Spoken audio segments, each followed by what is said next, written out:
Workers of the world, unite. You have nothing to lose but your chains. That's from Karl Marx, of course. He wrote that famous phrase in 1848. The weird thing is, it's pretty likely that Marx himself never met an actual worker. Wait a second. He didn't spend a decade in a cotton mill witnessing the oppression firsthand? No. Karl Marx never spent a moment in a factory. He was a rich kid who became a journalist. Of course he was. But for more than 150 years, Karl Marx inspired generations of other rich kids who also became journalists to repeat his line or variations of it. Over time, workers became working men or working class, and then with feminism, working people or working families. But the idea itself never changed. Ordinary people, wage earners, are getting shafted. So they've got to unite. They've got to come together for protection and for dignity. This was the idea, of course, behind the organized labor movement. And every Democratic president, from Andrew Jackson until now, has made the very same point over and over again. The noble people of Scranton, you hear it even today.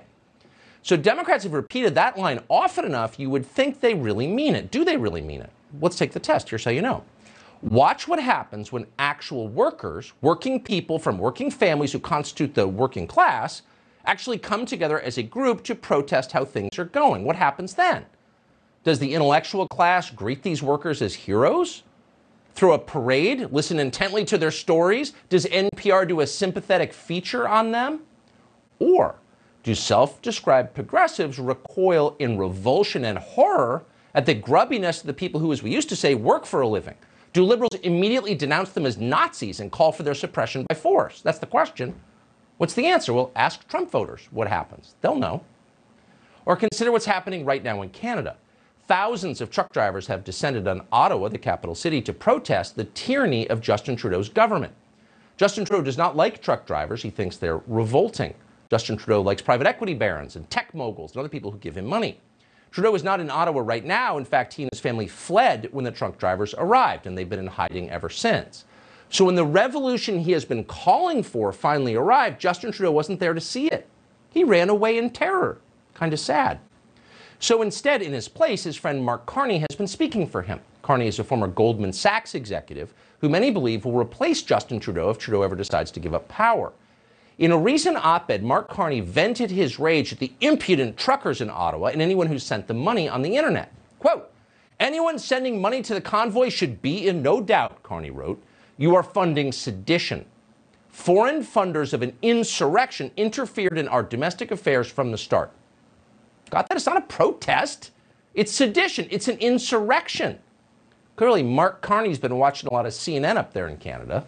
And that's why he's concluded the truckers should be crushed by force. Quote, "Those who are still helping to extend this occupation must be identified and punished to the full force of the law. People who sent them money should be prosecuted. If they're not prosecuted," Mark Carney fears, quote, "the constant blaring of horns at all hours will bankrupt our businesses." Are you laughing yet? So the very same finance ghouls who cheered lockdowns for 2 solid years are now deeply concerned that small businesses might be hurt by the trucker protests. Hilarious. It'd be interesting, by the way, to poll small business owners in Ottawa to see what they think. How do they feel about the truckers? Somehow you know exactly what those results would be, but no one's doing that poll, of course. Instead, they found an easier way. Justin Trudeau has just ordered police to shut the whole thing down. How do you do that? How do you stop a truck protest? Simple. You seize their fuel. That's exactly what police in Canada are doing. Watch.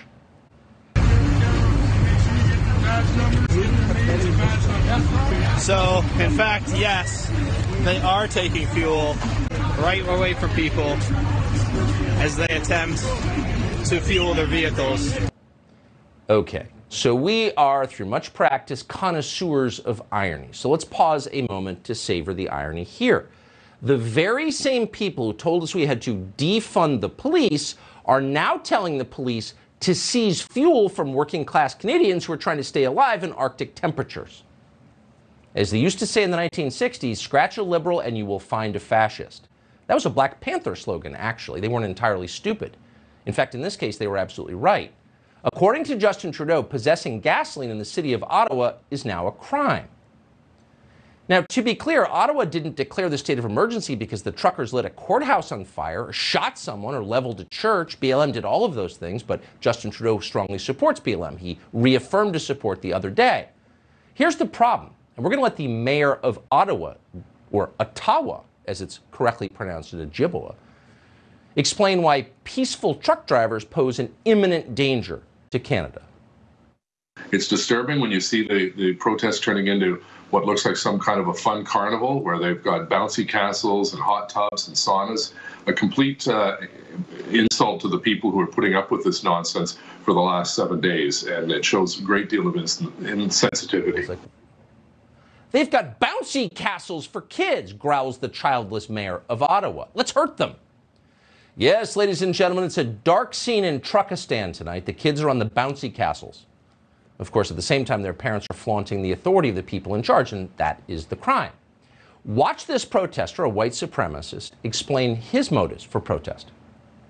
Where the hell were you? You weren't there. But now you want to come out in the freezing cold to oppose my fundamental human rights and freedoms. I'm not going to have it. I'm a black man standing beside my brother right here. This is my brother right here. And none of you have the right to tell me who to associate with and who not to associate with me. Because you did not come out and voice your concerns for the fact that Justin Trudeau banned me from leaving this country because of my medical decision. Because I made a decision that he did not like. Shut up, racist. Go back to Jamaica with your white supremacy nonsense. By the way, no one in Canada's government or the media in Canada, which is mostly controlled by the government, is engaging with any of the arguments of people like that. Instead, they've gone directly to force, as crumbling regimes always do. They don't have an argument to make. All they have is police power, and they're using them.